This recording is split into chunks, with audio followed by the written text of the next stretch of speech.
what if I told you that your soul might be experiencing its final incarnation on Earth? That the restlessness you feel, the sense of being different, isn't just imagination but evidence you're completing your earthly curriculum? According to Seth, the consciousness channeled through Jane Roberts, reincarnation isn't an endless cycle. It's a choice-driven educational system, and some souls naturally graduate. Unlike popular spiritual teachings that suggest infinite lifetimes, Seth reveals that advanced souls often incarnate with a specific mission: to integrate all previous lessons while helping others awaken. These final incarnation souls carry distinct markers. They feel like old spirits in young bodies. They're drawn to teaching, healing, or creating rather than accumulating material wealth. They experience profound loneliness because they're operating on a different frequency than most humans.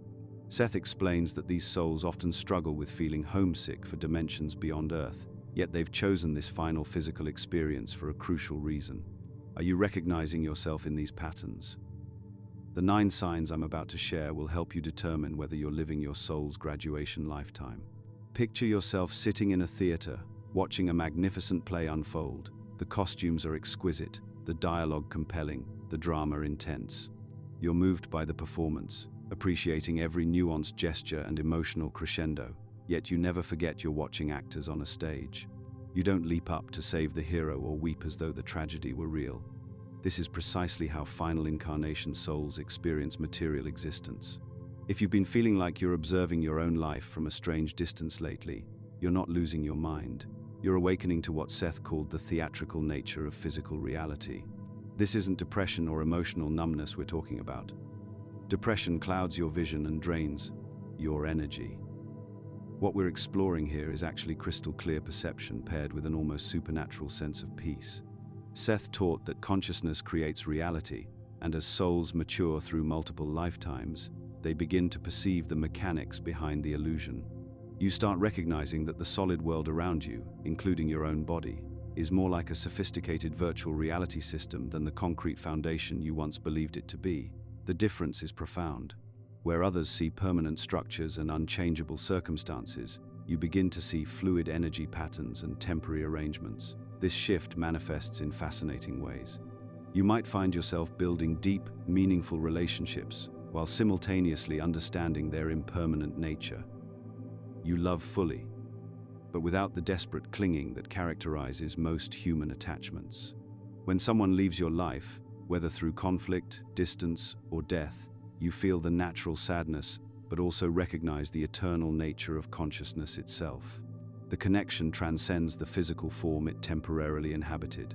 Your career ambitions take on a different quality too. You still pursue goals, create projects, and work toward achievements, but the frantic energy that drives most people simply isn't there anymore. You're playing the game skillfully without forgetting it's a game. Success feels pleasant but not essential. Failure stings but doesn't devastate. You've developed what Seth called passionate detachment, full engagement without desperate attachment to outcomes. This perspective often triggers what Seth identified as cosmic longing, a homesickness for a place that doesn't exist in three-dimensional reality. Your soul carries unconscious memories of its multidimensional home, where thought instantly becomes form and communication happens through direct consciousness transfer rather than clumsy verbal symbols. Physical reality, with all its time delays and communication barriers, starts feeling unnecessarily cumbersome. You might recognize this in your own experience. Perhaps you've stood in a crowded room feeling utterly alone, not because people were unfriendly, but because the entire social interaction felt like watching mannequins go through predetermined motions. Or maybe you've looked at a stunning sunset and felt moved by its beauty while simultaneously seeing through to the electromagnetic frequencies and atmospheric particles creating the visual display. The magic remains, but you perceive the mechanics behind it.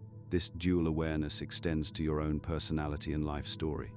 You catch yourself thinking, the person I'm playing in this lifetime, rather than identifying completely with your current role. Your childhood traumas still inform your behavior patterns, but they feel more like character backstory than defining wounds. Your achievements and failures become plot points in a larger narrative rather than measures of your ultimate worth.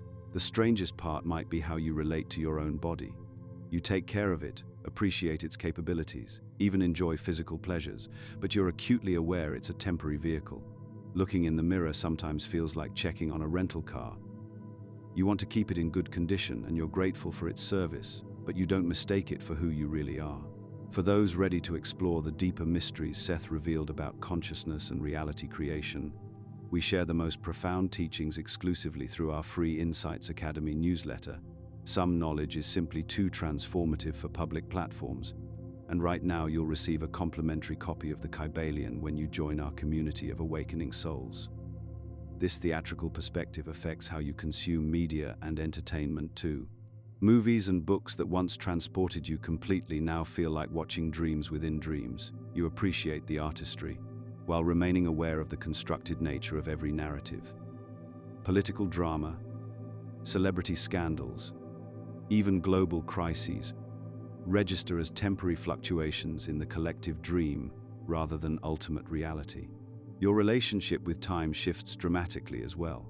Linear time starts feeling artificial, like a filing system imposed on experiences that naturally exist in an eternal now.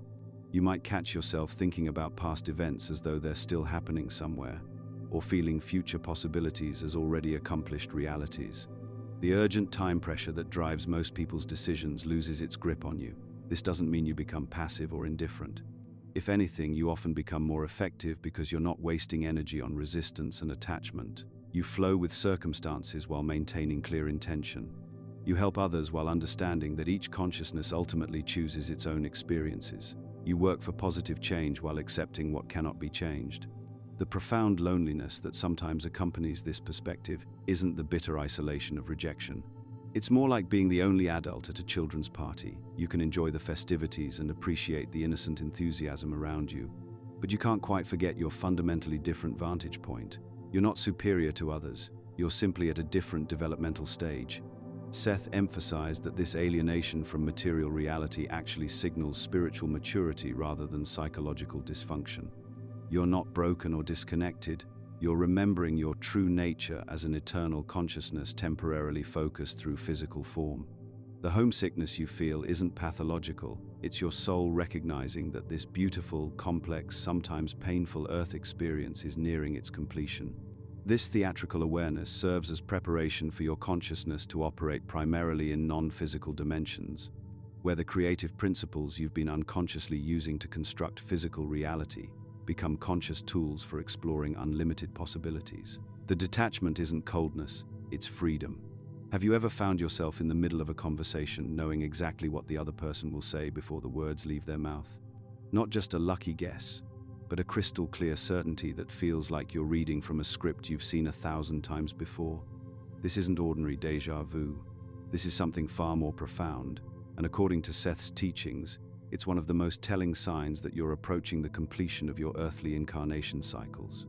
What you're experiencing is prophetic déjà vu, a phenomenon that goes far beyond the fleeting "I've been here before" sensation most people know. When your soul nears the end of its earthly journey, the rigid boundaries of linear time begin to dissolve. You start accessing information that has no logical source in your current lifetime, yet feels more real and familiar than your own memories. Seth explains this through his revolutionary understanding of time's true nature. Time isn't the straight line we've been taught to believe in. It's more like a vast ocean where all moments exist simultaneously. Most souls incarnating on Earth are naturally insulated from this reality. They need the illusion of linear progression to focus on their specific lessons. But when you're completing your final cycles, these protective barriers naturally thin. Think about the last time you visited a place you'd never been before, yet somehow knew exactly where to turn, which building held significance, or even what the area looked like decades ago.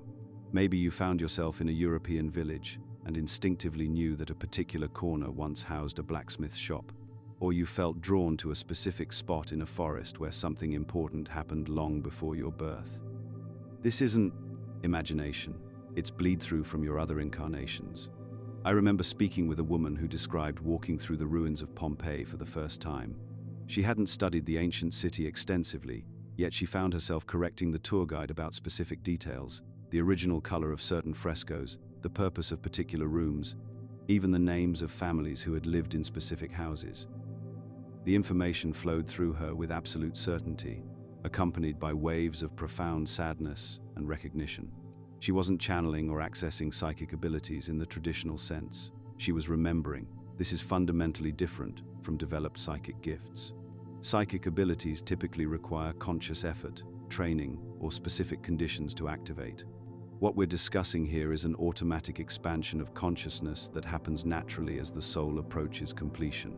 It's like a radio that's been tuned to one station suddenly beginning to pick up multiple frequencies simultaneously.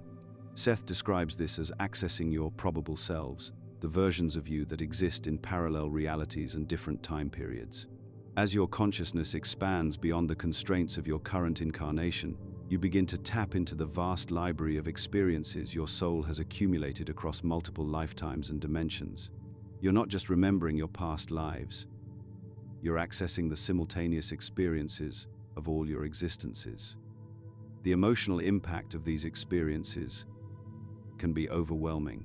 One moment you're living your ordinary life, and the next you're flooded with intimate knowledge about people, places, and events that span centuries. You might find yourself deeply moved by historical periods you've never studied, or feeling an inexplicable kinship with cultures completely foreign to your current background.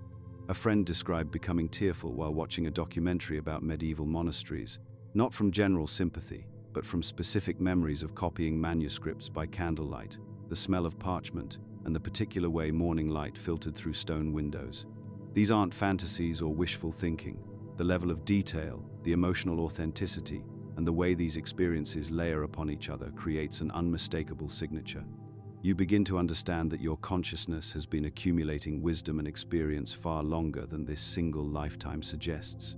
What makes this particularly intense for final incarnation souls is the sheer volume of information that begins to surface.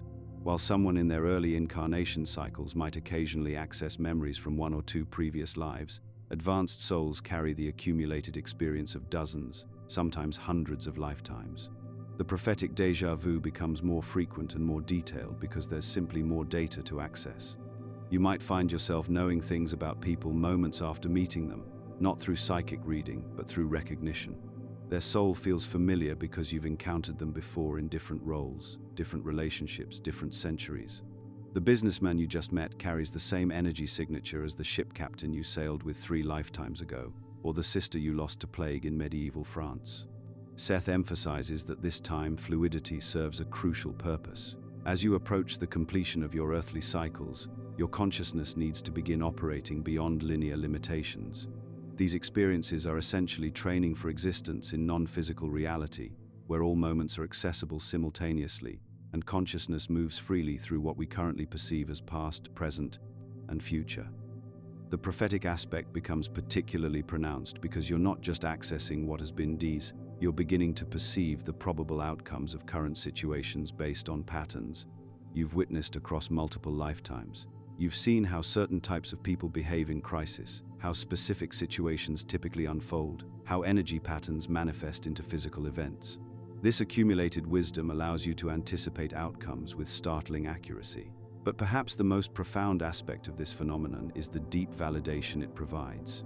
After lifetimes of feeling different, of sensing there's more to existence than what meets the eye, these experiences confirm what your soul has always known. You're not crazy, you're not imagining things, you're simply remembering who you really are and where you've been. This expanding awareness of time's fluid nature prepares you for the ultimate transition. When you no longer need the structure of linear incarnation, when you've learned all that physical existence can teach you, your consciousness naturally begins to operate in its true multidimensional state. The prophetic déjà vu isn't just a sign, it's preparation for the magnificent expansion that awaits beyond the wheel of earthly incarnation. When most people think about death, their bodies tense up, their breathing becomes shallow, something primal and terrified awakens in their chest. This is the natural human response to mortality, a deep cellular fear that has driven our species to build civilizations, create religions, and desperately grasp for any promise of permanence. But there's something remarkable that happens to souls who are completing their final earthly incarnation. They develop what can only be described as a friendship with death. Not a morbid fascination or suicidal ideation, nothing pathological at all. Instead, they experience a profound shift in perspective that transforms humanity's greatest fear into something as natural and welcome as sleep after a long day. Seth explains this phenomenon with startling clarity. According to his teachings, the terror of death isn't actually about the process itself, it's about the unknown.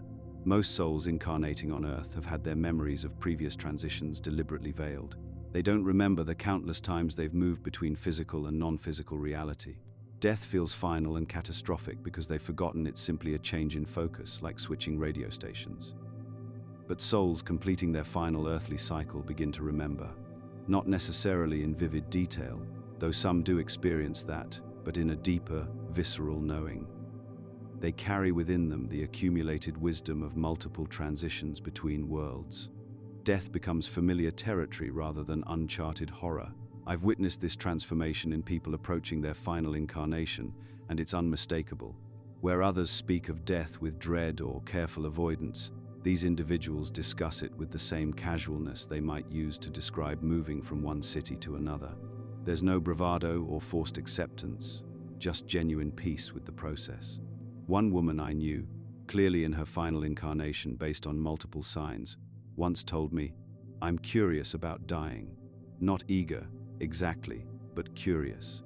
It feels like I'm going to see old friends again." She wasn't depressed or suicidal, quite the opposite. She lived fully and joyfully, but without the desperate clinging that characterizes most human existence. This is crucial to understand. The peaceful relationship with death that marks final incarnation souls doesn't make them passive or life-rejecting. Instead, it liberates them to live more authentically. When you're not driven by the terror of mortality, you make different choices. You speak your truth more readily. You pursue what genuinely matters rather than what society expects. The fear of death, Seth teaches, is one of the primary forces keeping souls bound to repetitive incarnation patterns. Think about how death fear shapes ordinary human behavior. People stay in jobs they hate because change feels too risky. They avoid difficult conversations because conflict might threaten relationships they desperately need for security. They accumulate possessions, achievements, and even relationships as buffers against the ultimate loss. The entire structure of most human lives is built around the unconscious terror of mortality. But souls completing their earthly education have moved beyond this. They understand what Seth repeatedly emphasizes, that consciousness cannot be destroyed. Physical death is no more final than waking up from a dream. The personality continues, the essential self remains intact, and the connections that truly matter transcend physical form.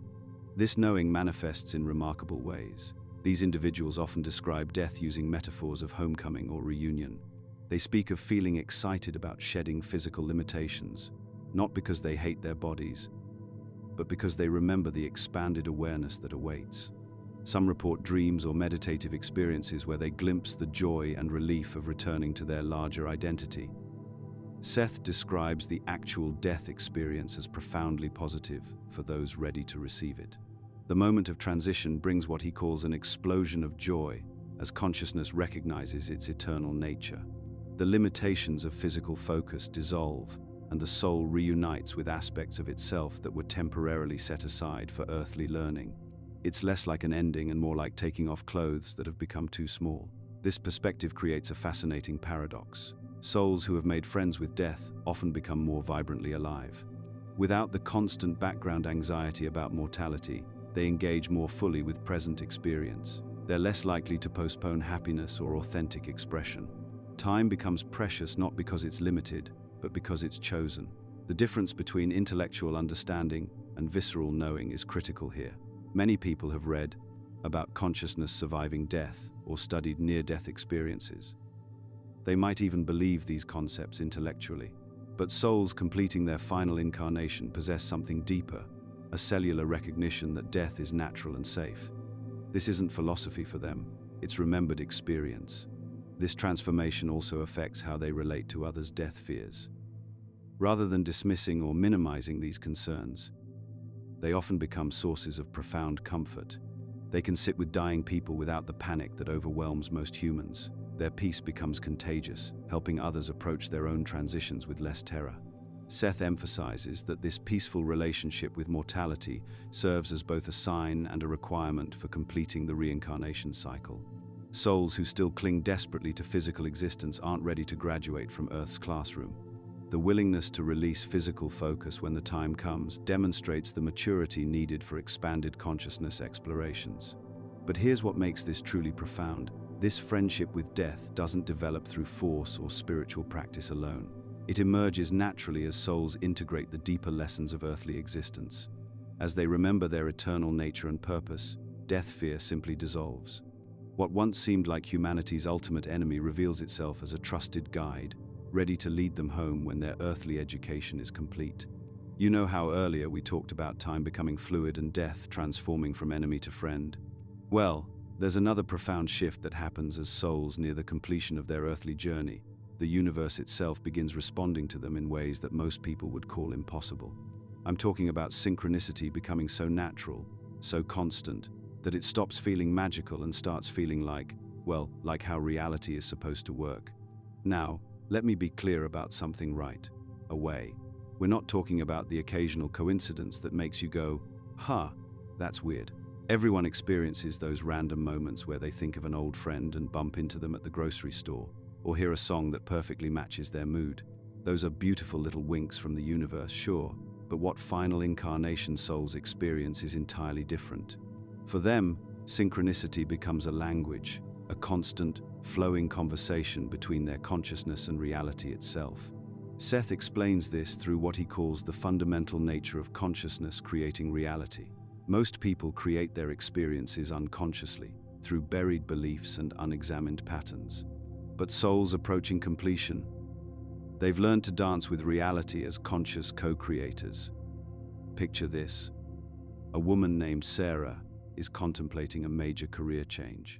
She's been an accountant for 15 years, but lately feels pulled towards something more creative, maybe writing. She doesn't just have one or two coincidences pointing her toward this path. She has what I call synchronicity cascades. She thinks about writing while stuck in traffic, and the car in front of her has a bumper sticker that says, "Tell your story." That afternoon, she receives an email about a local writing workshop she never signed up for. It was sent to her by mistake, meant for another Sarah. When she calls to clarify, the workshop coordinator mentions they just had a cancellation, and would she like the spot? But here's where it gets really interesting. The next day, Sarah's walking through a bookstore, still mulling over the writing workshop, when she overhears two strangers discussing how one of them left accounting to become a freelance writer. Not only that, but this former accountant is now teaching, you guessed it, business writing to finance professionals. Sarah approaches them, learns the woman's story, and discovers she's looking for someone with accounting background to help develop a new course. Now, skeptics would call this a series of coincidences, but Seth teaches us something crucial. Synchronicities aren't coincidences at all. They're glimpses into how reality actually operates, through consciousness connections rather than purely cause and effect chains.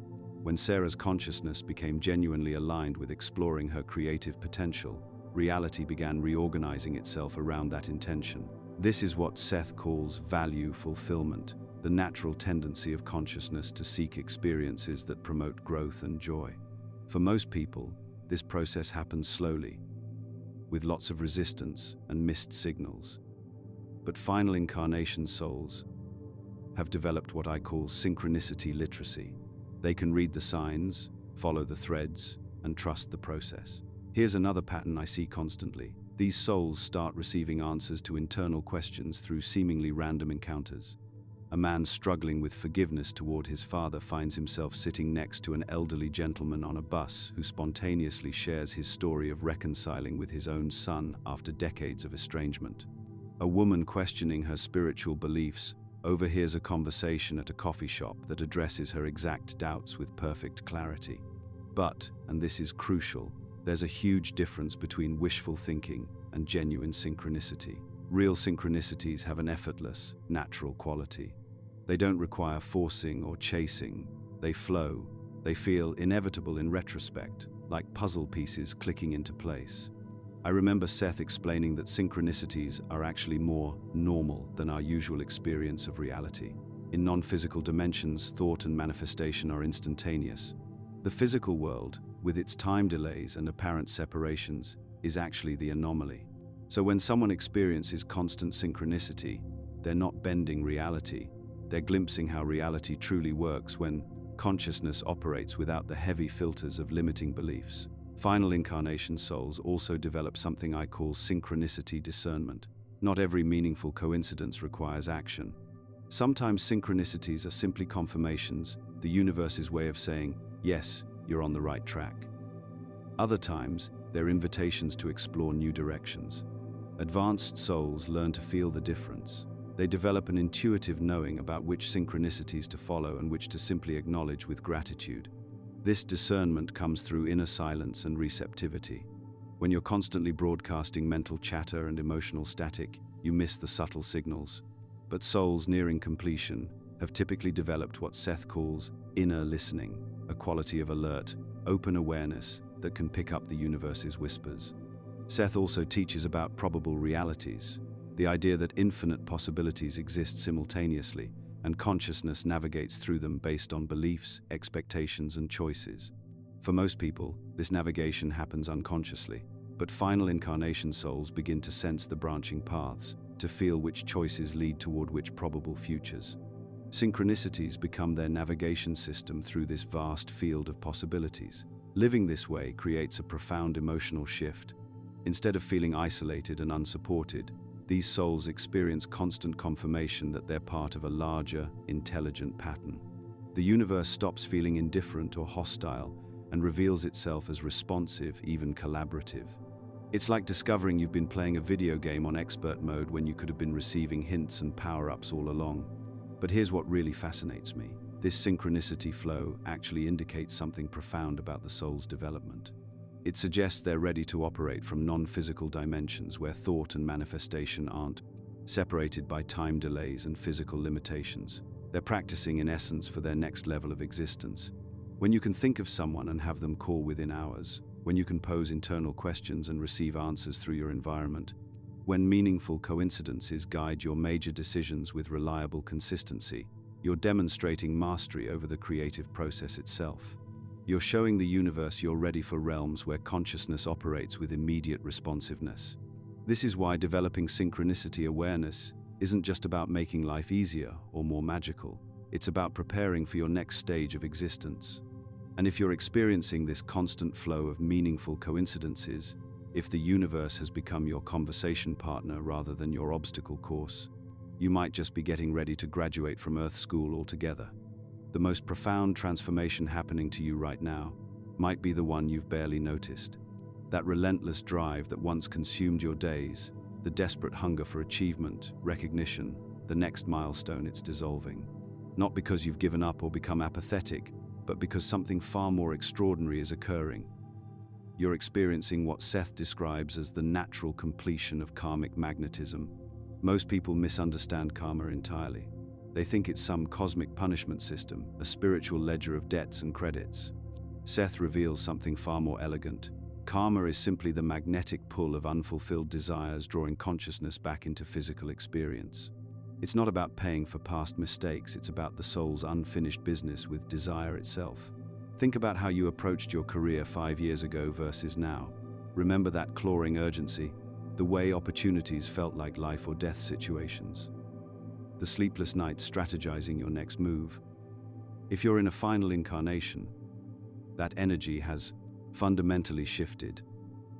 You might still work with passion, even excel beyond previous achievements, but the desperate edge is gone.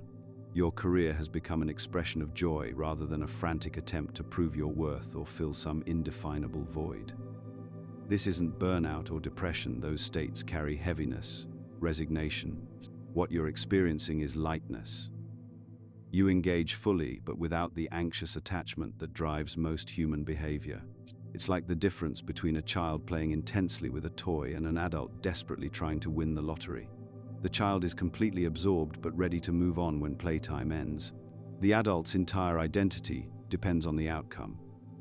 Seth explains this through his concept of value fulfillment, the natural drive of consciousness to seek experiences that promote growth. But here's what's remarkable about your current phase. That growth is essentially complete, at least within the physical plane's parameters. You've learned what Earth has to teach. The magnetic pull of unfulfilled desires that once yanked you back into incarnation after incarnation is finally releasing its grip. Watch how you make decisions now. The old mechanisms, societal pressure, family expectations, the need to impress others, they've lost their power over you. Instead, you find yourself following an inner compass that operates independently of external validation.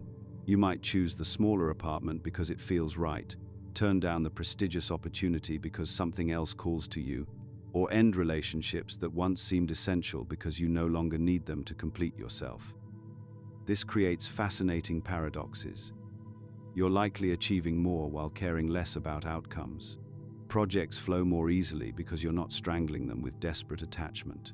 Relationships deepen because you're sharing your fullness rather than seeking someone to fill your emptiness. Money comes more readily because you're not approaching it from scarcity and fear. Remember how synchronicities began speaking to you in that new language we explored. This desire-dissolution is intimately connected. When you're not desperately grasping for specific outcomes, you become available to the universe's more elegant orchestrations. You stop forcing doors and start noticing which ones open naturally. You stop trying to make things happen and start allowing them to unfold. The emotional quality of this state confuses people who witness it. They might interpret your newfound equanimity as indifference, your lack of desperate striving as lack of ambition. They don't understand that you've moved from emptiness seeking fullness to fullness expressing itself. It's not that you care less, you care differently. Your caring has evolved from attachment to love, from need to appreciation, from grasping to allowing. Seth teaches that attachment to form keeps consciousness bound to reincarnation cycles.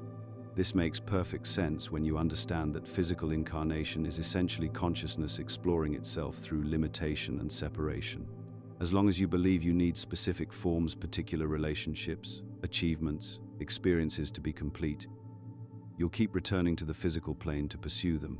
But something remarkable happens as you complete your earthly education. You begin recognizing that every desire you thought was about external acquisition was actually about internal states you can access directly. The relationship you thought would make you feel loved teaches you that you are love itself. The achievement you thought would make you feel worthy reveals your inherent completeness. The experience you thought would make you feel alive shows you that aliveness is your essential nature. This doesn't make you passive or withdrawn. If anything, you become more genuinely engaged because you're no longer filtering every experience through the lens of, what can this do for me? You can appreciate beauty without needing to possess it, contribute to projects without needing to control them, love people without needing to change them. Your relationship with material goals exemplifies this transformation. You might still pursue financial security, beautiful surroundings, or interesting experiences, but there's a playful quality to these pursuits now. You're like someone playing a video game who's already mastered all the levels you can still enjoy playing, but you're not stressed about winning because you know it's just a game. This dissolution of karmic attachment serves as both preparation for and evidence of your readiness to operate from non-physical dimensions. Seth describes consciousness beyond physical incarnation as naturally non-attached, focused on essence rather than form, motivated by joy and creativity rather than need and desire. You're already beginning to embody these qualities while still in physical form. It's like you're a graduate student who's completed all coursework and is just waiting for the ceremony. You're still here, still participating, but your relationship to the entire experience has fundamentally transformed. The most beautiful aspect of this transformation is its naturalness. You're not suppressing desires through spiritual discipline or forcing detachment through mental effort. The dissolution is happening organically, the way fruit naturally ripens and falls from the tree. Your soul has simply extracted everything it came here to learn, and the magnetic pull of earthly experience is naturally weakening. This is how consciousness prepares itself for the vast expansion that awaits beyond physical existence, not through rejection of earthly experience, but through its complete and loving fulfillment. The strangest thing happens as you approach the completion of your earthly journey. The world around you begins to shimmer, like heat waves rising from summer pavement. Except, this isn't an optical illusion. You're seeing through the carefully constructed facade that most people accept as absolute reality. I remember Jane Roberts describing one of Seth's most profound sessions, where he explained that what we call physical matter is nothing more than camouflage reality. a learning environment designed to help consciousness explore itself through the illusion of separation and solidity. For most of your incarnations, this camouflage worked perfectly. A wall was a wall. Your body was solid flesh. Objects had weight and permanence. But now you're starting to see the energy patterns underneath. It begins subtly. You might notice that solid objects occasionally appear to pulse or breathe with an inner light. The edges of things become less defined, as if everything is gently vibrating at frequencies just beyond normal perception. Your kitchen table, which has seemed utterly mundane for years, suddenly reveals itself as a swirling dance of atoms and consciousness, temporarily agreeing to hold the shape of table for the convenience of your physical experience. This isn't dissociation or mental illness, though our culture, with its rigid materialist worldview, might try to convince you otherwise. This is your consciousness naturally expanding beyond the narrow bandwidth of ordinary perception. You're beginning to see what quantum physicists have been telling us for decades, that solid matter is mostly empty space, that particles exist in probability clouds until observed, that consciousness and matter are far more intimately connected than we ever imagined. When Seth spoke about multiple dimensional reality, he wasn't speaking metaphorically. He was describing the actual structure of existence, layers upon layers of consciousness, expressing itself through different vibrational frequencies. Physical reality is just one narrow slice of this vast spectrum, and souls nearing completion naturally begin accessing broader ranges. The experience can be overwhelming at first. Sarah, a woman I knew who exhibited many of these signs, described walking through her neighborhood and suddenly seeing the energy fields around every tree, every house, every person.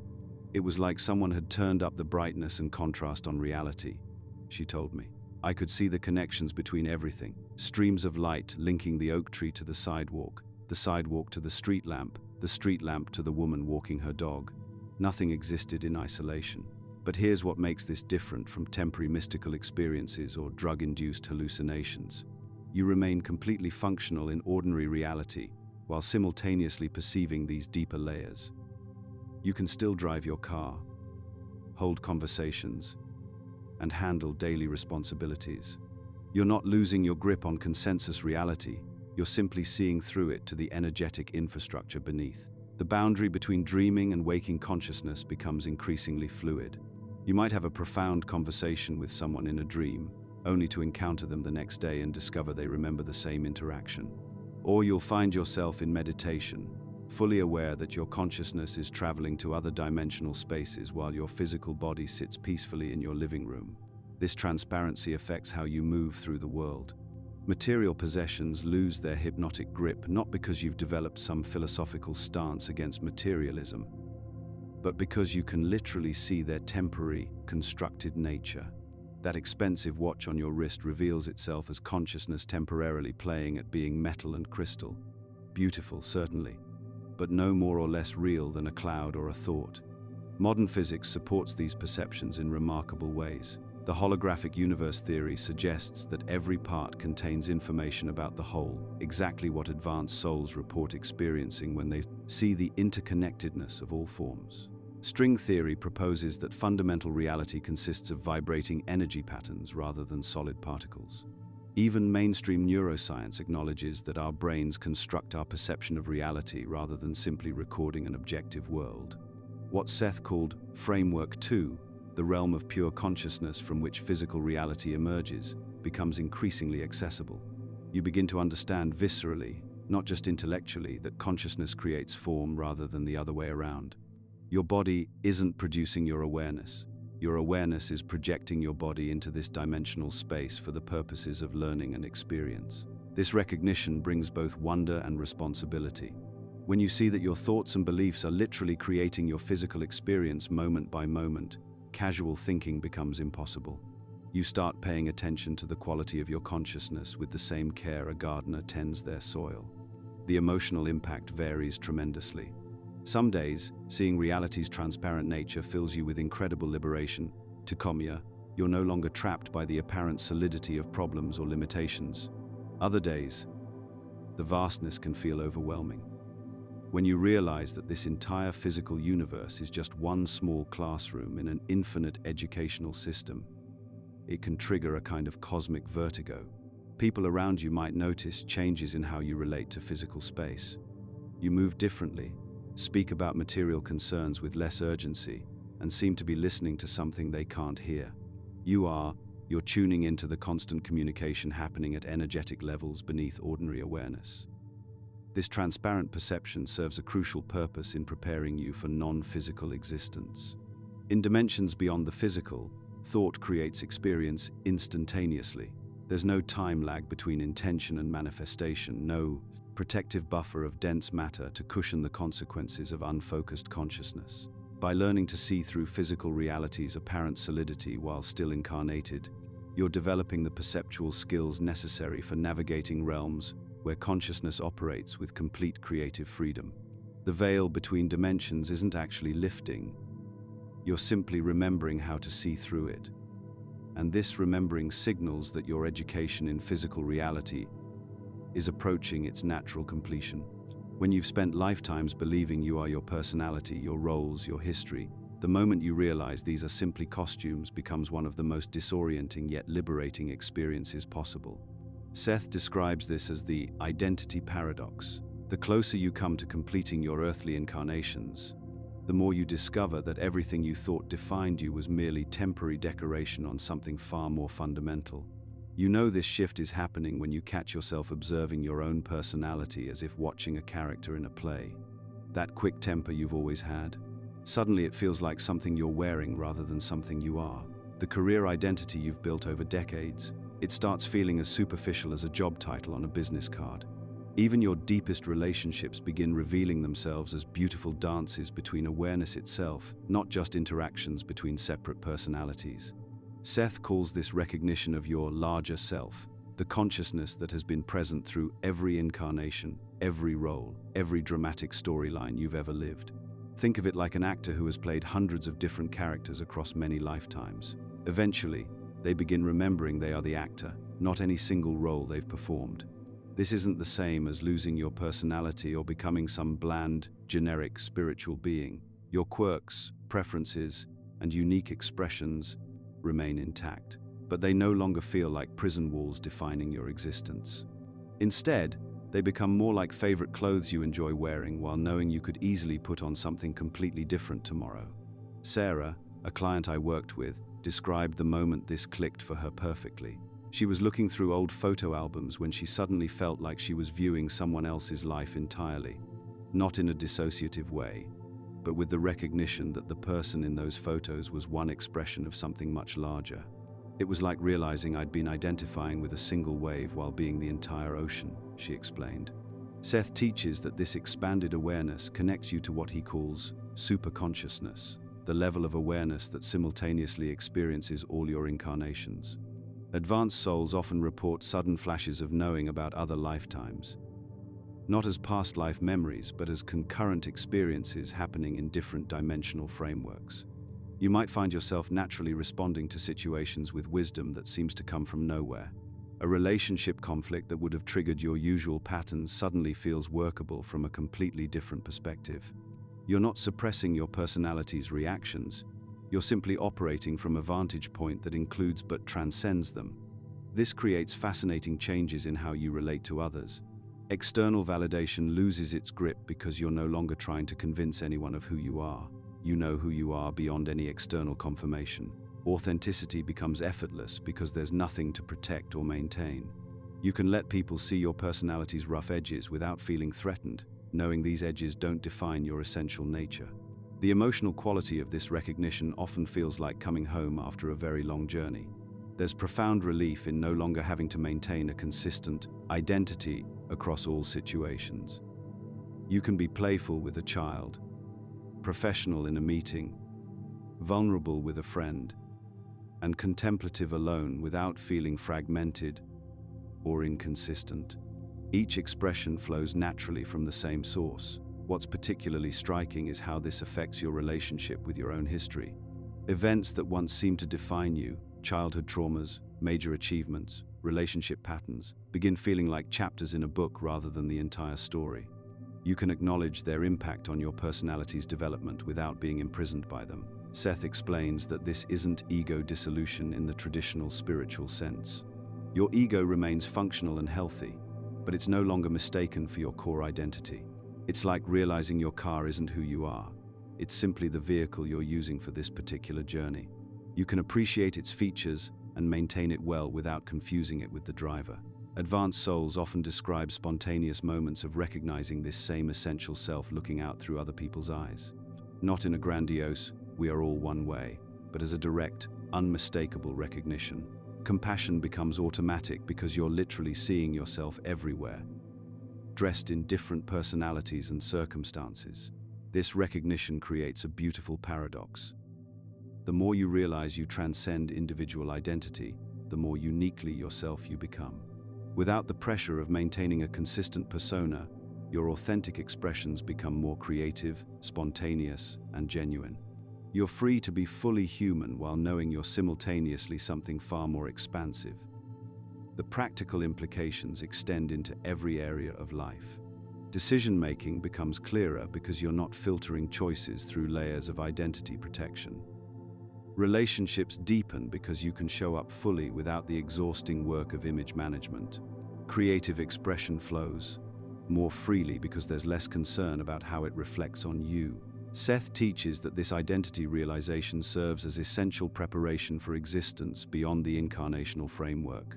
When you no longer mistake yourself for any single personality or lifetime, the transition beyond physical existence becomes natural rather than threatening. You're not losing yourself. You're discovering what you've always been beneath all the temporary costumes. This is why souls completing their earthly cycles often report feeling simultaneously more grounded in their humanity and more aware of their transcendent nature. They can fully engage with life's dramas while maintaining perspective on their temporary nature. They love their personality without being limited by it, embrace their relationships without being defined by them, and live their story without mistaking it for the ultimate truth of who they are. When you've spent lifetimes learning to love yourself, something extraordinary happens. The boundaries between your heart and the hearts of others begin to dissolve, not through some mystical process, but through the simple recognition of what was always true. There is no real separation between you and anyone else. This isn't the overwhelming empathy that leaves you drained after being around others. That's emotional absorption, usually rooted in unclear boundaries or unhealed wounds. What I'm describing is something entirely different. It's the natural compassion that emerges when you've done the deep work of understanding your own essence, when you've moved beyond the identity paradox we explored earlier and discovered who you really are beneath all the roles and definitions. Seth explains this beautifully when he talks about the fundamental unity of consciousness. He tells us that individual personalities are like waves on an ocean. Each wave appears separate and distinct, yet they're all expressions of the same water. Souls completing their earthly cycles begin to experience this truth directly, not as a philosophical concept, but as lived reality. You'll notice this shift in how you feel others' emotions. Instead of being knocked off balance by someone's anger or swept away by their sadness, you feel their experience as naturally as you feel your own heartbeat. A friend's joy becomes your joy, not because you're trying to be supportive, but because at some fundamental level, their joy is your joy. Their essence and your essence spring from the same source. I remember talking with a woman who described this perfectly. She said, "When my neighbor's child was hurt, I felt the mother's pain as clearly as if it were my own child. But I didn't lose myself in it. I stayed centered and clear, which allowed me to offer exactly what she needed in that moment." This is universal compassion in action. Feeling deeply while maintaining your own stability and wisdom. This compassion manifests in remarkably practical ways. You find yourself knowing what others need without them having to explain. Not through mind reading or psychic abilities, but through the same natural awareness you have of your own needs. When you truly understand that others are extensions of your own being, caring for them becomes as automatic as caring for yourself. You might discover yourself performing spontaneous acts of service that feel completely natural. Helping a stranger with their groceries doesn't feel like going out of your way, it feels like taking care of yourself. Listening to a friend's problems doesn't drain your energy because you're not taking on their emotions. You're simply being present with another aspect of your own larger identity. Seth's concept of value fulfillment becomes crucial here. He teaches that every consciousness seeks to fulfill its highest potential, and souls nearing completion naturally extend this desire to all beings. You want others to thrive not because you're trying to be good or spiritual, but because their fulfillment is literally your fulfillment. Their growth contributes to the expansion of the consciousness you share. This creates an interesting paradox that distinguishes universal compassion from personal attachment. You love all beings deeply, yet you're free from the possessive, anxious quality that often characterizes personal relationships. You care profoundly about everyone's well-being while remaining unattached to specific outcomes. You can hold space for someone's suffering without being diminished by it because you understand that suffering, like joy, is a temporary experience within the larger tapestry of consciousness. The compassion extends far beyond human relationships. You begin recognizing the consciousness present in animals, plants, and even what most people consider inanimate objects. That tree in your yard isn't just a thing, it's another expression of the same awareness that animates you. This doesn't mean you start talking to rocks, though you might find yourself more respectful of all forms of existence. What strikes people most about this state is the emotional quality. It's profound love without neediness, deep care without anxiety, natural service without sacrifice. You're not trying to save anyone or fix anything. You're simply expressing your true nature, which is inherently compassionate because it recognizes no real separation between self and other. This represents a massive evolution in consciousness. Seth describes the progression from self-centered awareness, where you're primarily focused on your own survival and desires, to all-centered awareness, where your sense of self naturally includes all of existence. It's not that you lose your individual perspective. Rather, your individual perspective expands to encompass everything. The healing presence that emerges from this state is remarkable. People feel better around you, not because you're trying to heal them, but because your natural state of wholeness and compassion creates space for their own healing. You don't need special techniques or training. Your very presence becomes therapeutic because you've embodied the truth of interconnectedness. This universal compassion serves as both a sign that you're ready to graduate from earthly incarnations and a natural expression of completed learning. When you can love all beings as expressions of your own deeper self, when you can feel others' experiences as your own while maintaining perfect clarity and balance, you've mastered one of the most advanced lessons available in physical reality. The question becomes, are you noticing this boundless compassion emerging in your own experience? Are others becoming extensions of your own being rather than separate entities to relate to? This shift in perception might be one of the clearest indicators that your earthly education is reaching its natural completion. You've journeyed through the dissolution of your old identity, felt the pain and joy of others as your own, and now something even more profound is occurring. The very patterns that have driven you through lifetime after lifetime are simply dissolving, not through struggle or effort, but through a natural completion that feels as inevitable as autumn leaves falling. Seth describes this final phase as the soul's graduation from physical reality, not because physical life is inferior, but because you've extracted every possible lesson, experienced every necessary growth, and fulfilled what he calls your value fulfillment in this dimensional framework. You're like a master craftsman who has perfected their art so completely that the workshop itself can no longer contain their creative potential. The signs of this completion are unmistakable once you recognize them. Old wounds that have festered for decades suddenly heal without any therapeutic intervention. You might find yourself thinking about someone who hurt you years ago and realize, with genuine surprise, that the charge is completely gone. Not suppressed, not managed, simply absent. The forgiveness isn't something you've worked toward. It has emerged as naturally as breathing. Toxic relationships end with an almost supernatural ease. People who have drained your energy for years either transform in your presence or gracefully exit your life without drama. It's as if the universe itself is clearing the stage of unnecessary actors. You're not pushing anyone away. They're simply no longer magnetized to your energy field because the karmic contracts are complete. Your habitual reactions dissolve into conscious responses. Where you once might have felt triggered by criticism, manipulated by guilt, or compelled by old addictions, you now observe these stimuli with the detached curiosity of a scientist studying interesting phenomena. The patterns haven't been suppressed through willpower. They've lost their energetic foundation because the lessons they carried have been fully integrated. I've witnessed this completion in people who suddenly find their lifelong struggles with substances, relationships, or self-worth simply evaporating. Not through 12-step programs or therapy, though these may have played their role earlier, but through a fundamental shift in their energetic structure. The addiction loses its grip because the soul no longer needs that particular form of experience or escape. Seth explains that this isn't about becoming emotionless or detached from life. Instead, you're experiencing what he calls emotional transparency. Feelings flow through you cleanly without creating lasting disturbance, like water moving through a clear stream. You feel everything more intensely than ever before, but nothing sticks or creates suffering because you understand the temporary nature of all emotional weather. The anticipation of death, if it arises at all, carries no fear, only curiosity about the next phase of existence.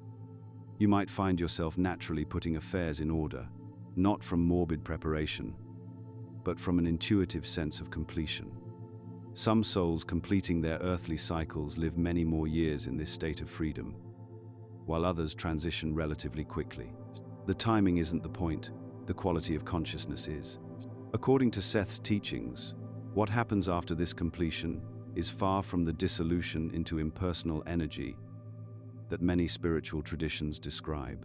Instead, you expand into multidimensional existence while maintaining your unique identity and all the wisdom you've accumulated across lifetimes. You become what Seth calls a graduated entity, capable of unlimited creative expression without the constraints of physical form. Some souls choose to remain closely connected to physical reality as guides, teachers, or what we might call guardian angels for those still learning through incarnation. Others explore entirely non-physical realities, creating universes of experience we can barely imagine. The choice is yours, and it's made from a position of absolute freedom rather than karmic necessity. This doesn't mean you become godlike in an ego-inflated sense. Instead, you realize you've always been an individualized aspect of the infinite creative force that Seth calls all that is. The journey through physical incarnations has been about remembering this truth while maintaining your unique perspective and personality.